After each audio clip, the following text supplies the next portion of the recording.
Good morning, class. What I wanted to do today is I wanted to take time and help you create something that you could do or play with at home. So today we are going to make bean bags, and you can use them for all kind of games. You can make up your own game, and I will show you some games that you can do or some activities that you can do with some bean bags. So what you are going to need, I got your materials. You are going to definitely need a thread and needles. You can use rice, dried beans, or even beads. You're going to need some kind of fabric or a sock or a resealable bag.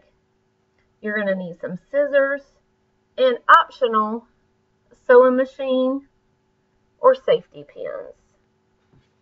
Okay, let's get started. We are going to do the easiest one first because it's less time consuming. So I saw online that some people are using resealable bags to make their bean bag. So you just get your rice or your dried beans, whatever, pour it in your bag. You don't have to fill it all the way to the top. Seal it. Now, what I like to do is get all the air out. So once I sealed it, I opened it just a little bit to get the air out. And then I resealed it back. So you can see my bag is not all the way full, but most of the way full. Now, what if you throw this at something and the first couple of times you're going to throw it, no big deal. But the more you throw it, the more the bag is going to wear out. So I suggest you take another bag and put it in, or put it over the first bag. So I'm putting it opposite. So the seal part on the first one is down, and the seal part on the second one is up. Oh, we need to squeeze the air out, so just open it just a little bit. I'm going to lay it flat on the table. You can lay it on any hard surface on the floor. You can even use it up against you and squeeze out the air. It feels like it's got a little bit of air left. And now you have your own bean bag. You can decorate it. You can use markers and color it in. But that's option one. Option two is you can take a piece of fabric. Now, what you're going to want to do is you see this is my fabric. So I'm going to fold it in half, but I'm going to fold it with the pretty side facing each other. I'll move it so you can see a little bit better. I'm going to put it with the pretty side facing each other. And then what I'm going to do, let me see. Oh, here's my needle and thread. And I'm going to start on one side. So you're going to pull it. Now, my thread already had a knot on the end. So you're going to definitely need a knot on the end, because if not, it is not going to stay in the material. So you're just going to, what I like to do is I put my finger up against my fingernail, up against kind of where I want the line, so then I can feel. It's not super important that the line is straight, but you don't want to get it too close to the edge because you want it to be secured closed. So you would just go in and out, and I like to do kind of small, not too small. And what I mean by small, see if you can see, because if you do it way out here, then it might not be closed good, and then the rice or the beans or whatever you have inside might fall out. And one thing you don't want is you don't want the stuff falling out, because then you're making a mess, and then you're going to have to clean it up, or your mom or your dad or grandma or grandpa, whoever, they might fuss at you for making a mess, or my grandma would say a gom. You're gomming up the place. So you're just going to keep on going back and forth, back and forth, and it's going to take a little bit of time. So be patient with yourself. Try not to stick yourself, because as Jarrett would say, that will hurt. I try to keep it pretty close straight, but you know, again, it don't have to be perfect.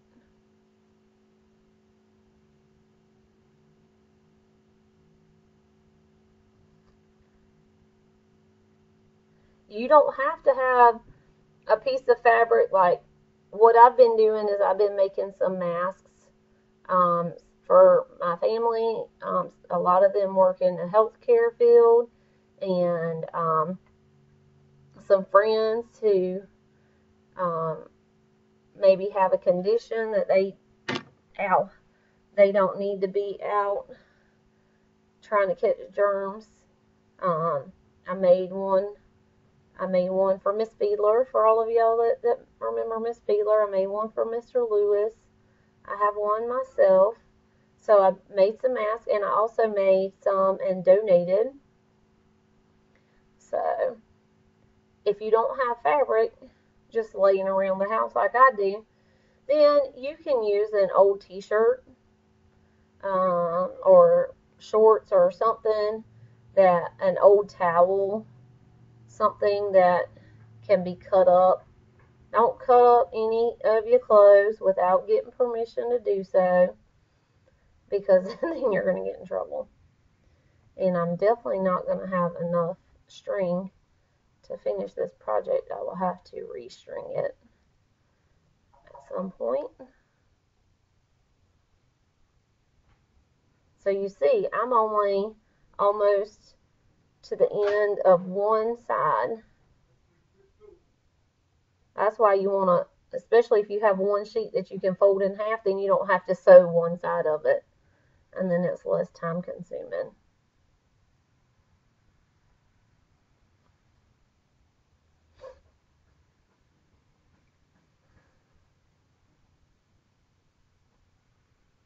I'm making sure that my sides were not perfectly even, so you got to make sure that you're going through both pieces of fabric, because if not, then it's going to come apart, or again, the rice is going to come out, or beans, or whatever you have in there. So now I'm turning to my second side. So you're going to go all the way around until you get close to the end, and we're not going to sew that part open.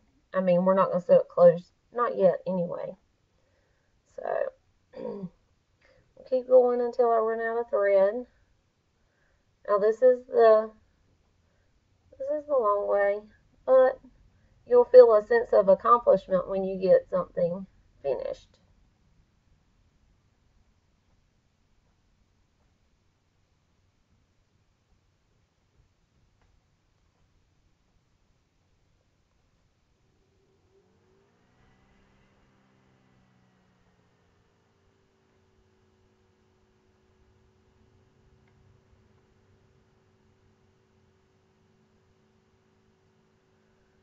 I'm trying to hurry.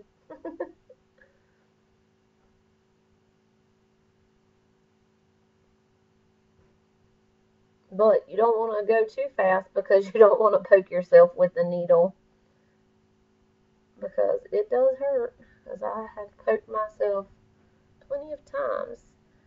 One of the things that I've been doing, I didn't just make masks, I also made some hero headbands, and those are headbands with a button over the ear, because my soon-to-be daughter-in-law is a nurse, and they have to wear a mask all the time.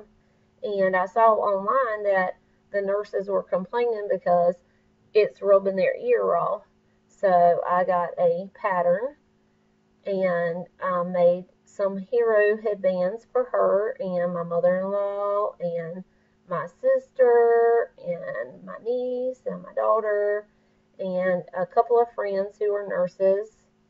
So maybe it's saved them a little bit, because with us being at home, that was the least that I felt like I could do to help somebody who has to be out putting themselves in harm's way.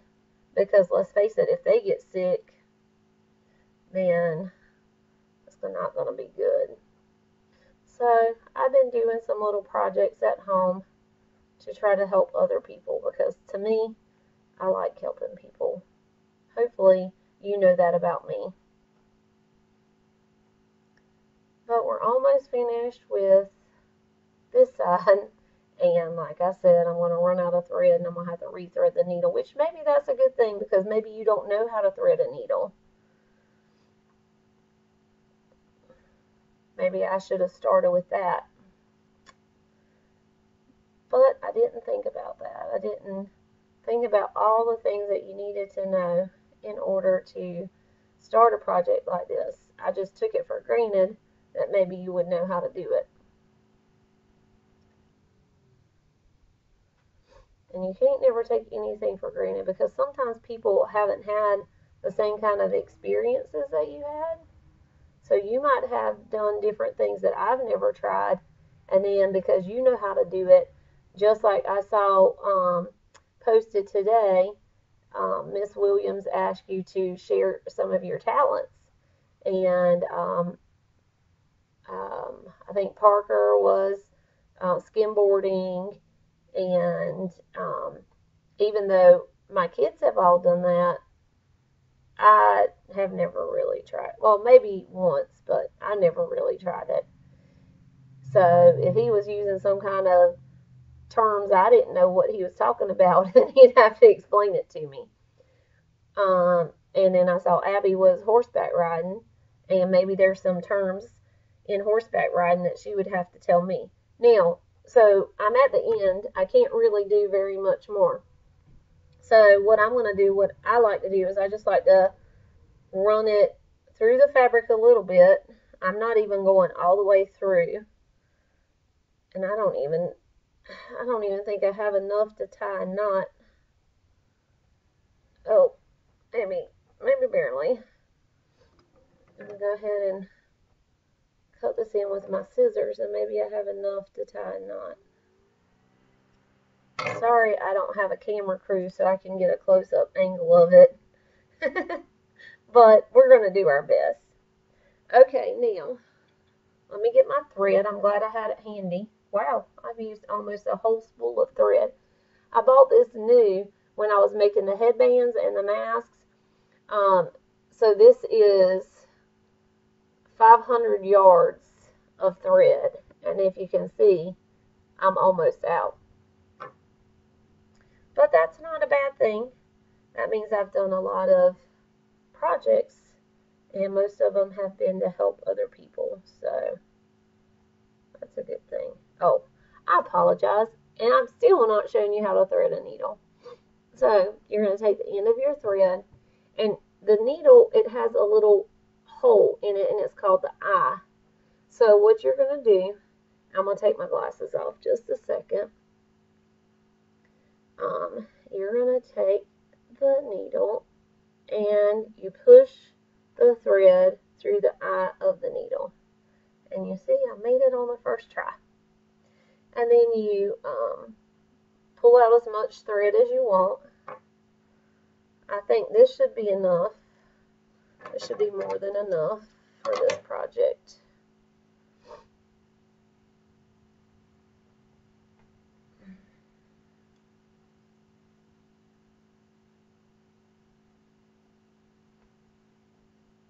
And then you've got to, what I'm doing here, I should be telling you, I'm taking for granted. So I'm tying a knot on the end, is what you see me doing. Okay. And that's going to be too small, so I'm going to tie another knot. Now the issue I have is I don't always get the knots in the same spot, and then I got to tie more than a couple. So I try to get them as close to possible, and I did it great that time. So maybe you're the good luck charm. Okay, we're going to continue. So I'm just going to start pretty much where I left off. Maybe overlap a little bit. I'm almost to the point where I told you that we are going to stop.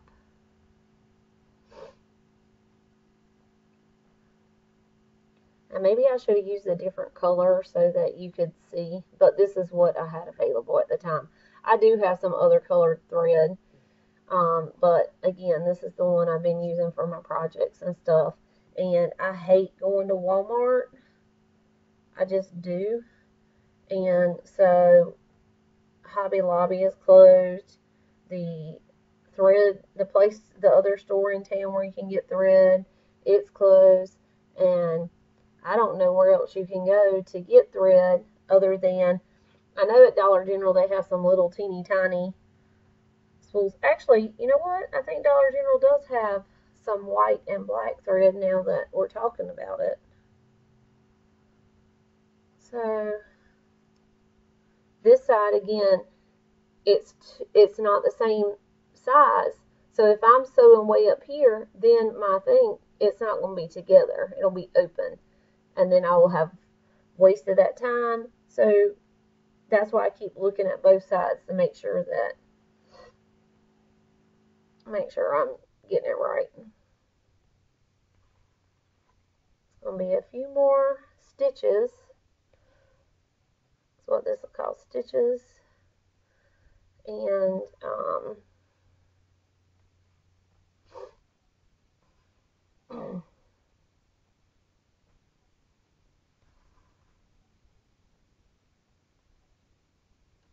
oops.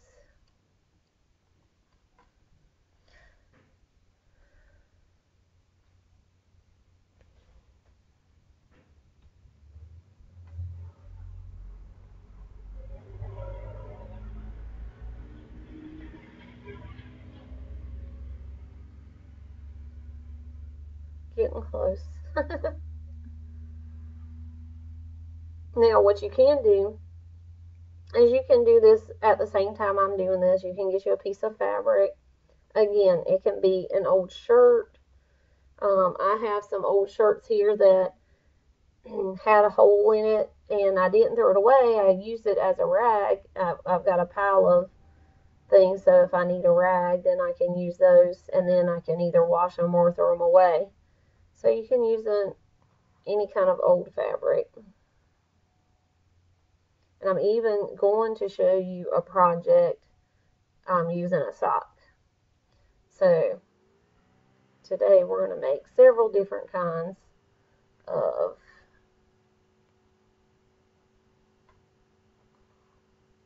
okay. Now, I don't know if you can see it from there, but I left a little opening. And the reason I did that is because we're going to now take our fabric and turn it inside out. So if you can't get your fingers all the way in, you can just put your index finger in as much as you can.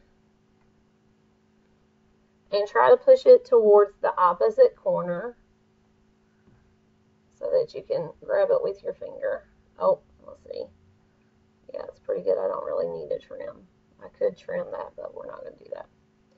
Okay, so push it to the opposite corner and grab it with your index finger and your thumb. And then you're going to pull it inside out. So now I have the penguins on the outside, and I'm going to push it in the corner to make it a square, or it might end up being a rectangle, but a square or rectangle. And I'm going to do that for all of the corners. I'm going to use my finger that's still inside. I'm using my middle finger because it's longer and I can reach further. Okay, so now your beanbag should look like this. So now you have a cute little pattern. Now, if you look, some of my stitches came out a little bit, and that's okay because I can pull a string and tighten them back up. Okay, now, this is going to be the challenging part. It's going to be getting my rice inside. Let's see if I'm going to be able to make it. Now, you can use a funnel. So maybe I should have put that on my list of optional supplies. You can use a funnel. If you're using beans, it'll be a little bit easier, I think. This is looking like maybe an epic fail. I knew that was going to happen.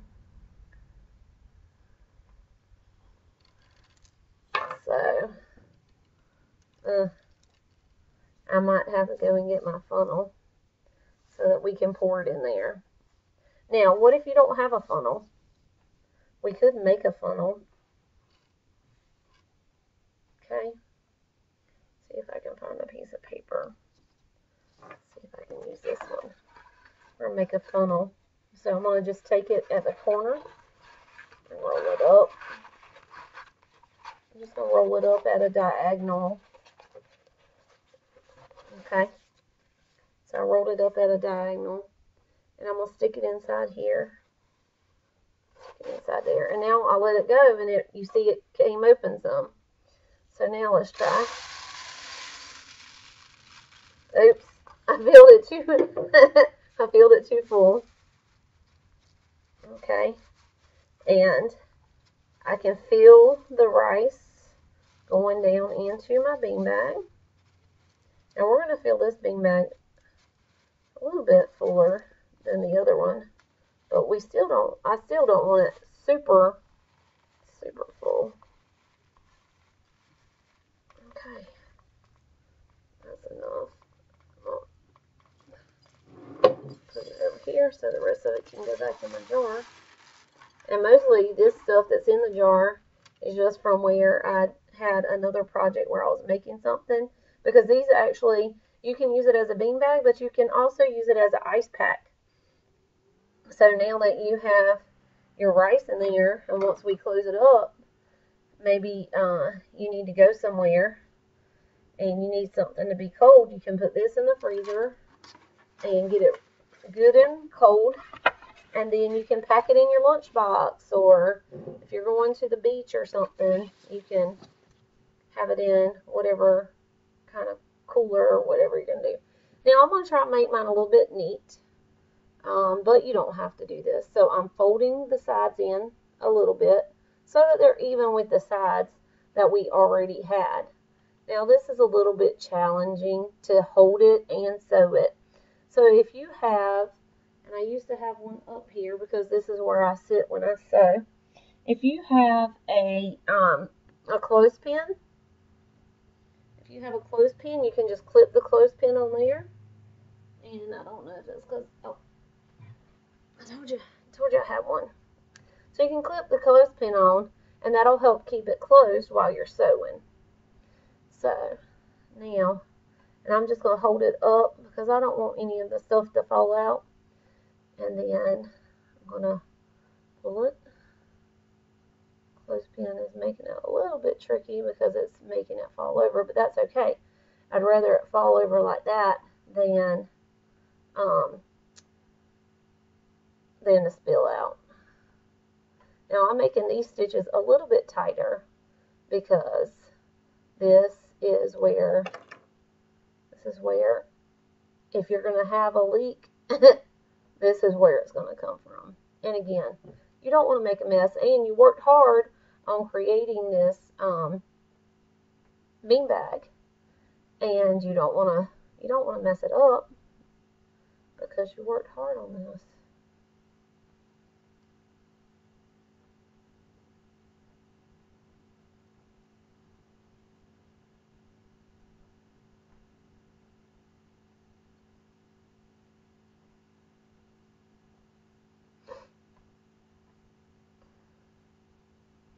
It would have been good if I used red, because if I used red, then nobody would be able to see my stitches.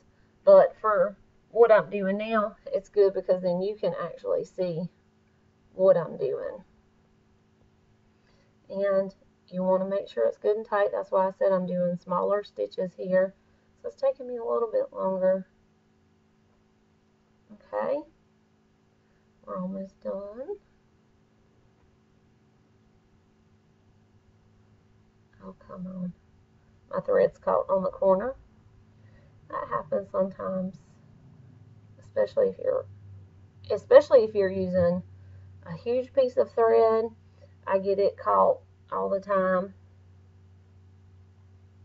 but we're at the end, so it keeps trying to catch on the corner, but it's no big deal. Okay, probably about 2 more stitches. We'll have it closed all the way up.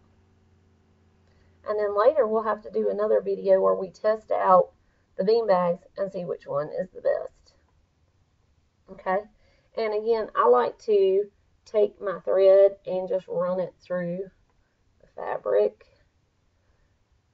and then hopefully it won't come apart as easy. And I'm going to do it again, go a little bit further down, because I definitely don't want it to come apart. Maybe this is one, maybe I'll take it to school and use, or maybe one of you will send me an email message and say, hey, Miss Gregory, I love that penguin bean bag you made. And there's your second bean bag. So we have one that we sewed, we had one that we made, and again, you can put more rice in it if you want your bean bag more full. I like, especially depending on what activity, I like to be able to smash my bean bag down. So especially if I'm playing cornhole, which is supposed to have corn in it, but I like to smash it down before I toss it. Okay, so I'm trying to decide if I should just pause the video and start a new one for the next method. So I think that's what I'll do. So I will come back in a few minutes with another no-sew method to make your bean bag.